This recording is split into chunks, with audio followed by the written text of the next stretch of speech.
சூயு மற்றும் ஜான்சி இருவரும் ஓவியர்களாக இருந்தனர். ஒரு கட்டிடத்தில் அவர்கள் தங்கியிருந்தனர். குளிர்காலத்தில் ஜான்சி நியூமோனியா நோயால் கடுமையாக பாதிக்கப்படுகிறாள். மரணம் நெருங்குகிறது என்ற எண்ணத்தில் அவளுக்கு வாழ்க்கையில் நம்பிக்கையின்றி தாழ்வுணர்ச்சி ஏற்படுகிறது. அவளது அறையிலிருந்து அருகிலிருந்த பச்சை மரத்தை பார்க்கிறாள். ஒவ்வொரு இலையும் காற்றில் வீழும்போது தனது உயிரும் அருகில் இருக்கிறது என்று நினைக்கிறாள்.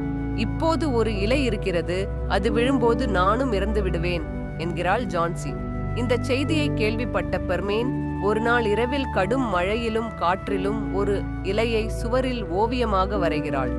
அது உண்மையான இலை அல்ல, ஆனால் அது மிகச் சிறப்பாக வரையப்பட்டது என்பதாலே ஜான்சி உண்மை இலை என்று நம்புகிறாள். அந்த இலை விழாததால் ஜான்சிக்கு வாழ்க்கை மீதான நம்பிக்கை பிறக்கிறது. அவள் ஆரோக்கியமடைகிறாள். ஆனால் அந்த ஓவியத்தை வரைந்த பெர்மேன் குளிரில் நியூமோனியாவால் இறந்து விடுகிறான். இது மாதிரியான சுவாரஸ்யமான கதைகளை கேட்க சேனலை சப்ஸ்கிரைப் செய்யுங்கள்.